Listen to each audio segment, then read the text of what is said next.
आपल्याला माहीत आहे की विदर्भाच्या प्रगतीसाठी जे जे उपक्रम आवश्यक आहे ते सर्व आपण सातत्याने घेण्याचा प्रयत्न करत आहोत। मागील अनेक वर्षापासून विदर्भाची अतिशय वेगवान प्रगती होत आहे आणि याच प्रगतीला अधिक चालना देण्यासाठी आपल्या भागातील जे सांस्कृतिक विभागाशी संलग्नित जे लोक आहे, जे चित्रपटसृष्टीशी संबंधित आहे, अशा लोकांना मुंबईला जाऊन संघर्ष करणे हे फार अडचणीचे असते। त्यांना तिथं राहण्याची व्यवस्था नसते, संघर्ष असतो त्यांच्या जीवनात।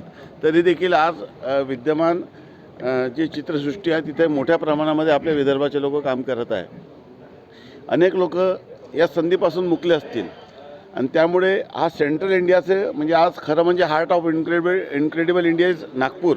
0 माईल हे देशाचा नागपूरला आहे आणि हे असताना या भागामध्ये चित्रपटसृष्टी व्हावी आणि मोठ्या प्रमाणामध्ये चित्रपटसृष्टीमध्ये लोकांना रोजगार मिळतो, अनेक प्रशिक्षित मनुष्यबळाची गरज पडते, वेगवेगळ्या पद्धतीने अर्थव्यवस्थेला चालना मिळते आणि आमचा अनेक वर्षापासून प्रयत्न सुरू होतं आणि मागच्या सरकारमध्ये शेवटी आम्ही GR काढला। नागपूरमध्ये 3 साईट्सची पाहणी केल्यानंतर रामटेकची जागा निवडण्यात आली, त्याचा शासन निर्णय देखील निर्गमित झाला आणि आता नवीन सरकार पुन्हा स्थापित झाल्यानंतर विदर्भाच्या प्रगतीसाठी विदर्भामध्ये एक मोठी चित्रसृष्टी निर्माण व्हावी आणि एक नवीन कन्सल्टंट देखील नियुक्त करत आहोत। आमची इच्छा आहे की ज्यांनी रामोजी फिल्म सिटी ज्यांनी अनेक वर्ष काम केलं त्यांच्याशी देखील माझी चर्चा झाली, ते देखील येऊन इथं पाहून गेले। त्यांना देखील आपण या संदर्भामध्ये त्यांचं मार्गदर्शन घेतलेलं आहे आणि भविष्यामध्ये एक विदर्भाच्या प्रगतीसाठी आणि सेंट्रल इंडियामध्ये मध्य प्रदेश छत्तीसगडचं हा केंद्र आहे, ते देखील इथून जवळ पडते। या सर्व लोकांसाठी एक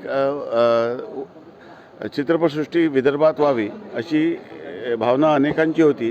त्यात आता मूर्त रूप या ठिकाणी येत आहे आणि लवकरात लवकर आता माननीय सांस्कृतिक कार्यमंत्री आशिष शेलार यांनी सांगितल्याप्रमाणे आणि पूर्वी माननीय सुधीरभाऊ मुनगंटीवार यांनी याला खूप प्राधान्याने हाती घेतलेलं होतं आणि तेच आता माननीय आशिष शेलारजी पुढे नेत आहे आणि मला विश्वास आहे की विदर्भाच्या लोकांचं स्वप्न लवकर पूर्ण होईल। उदय सामंत यांना मुख्यमंत्री व्हायचं आहे म्हणून एवढी धडपड सुरू आहे, विनायक राऊतांनी टीका केली आहे। जाऊ द्या ना, विनाकारण कुठल्याही माणसाच्या बोलण्याला महत्त्व देऊ नका। ते प्रतिक्रिया देण्यासाठी की गरज मला वाटत नाही त्याची।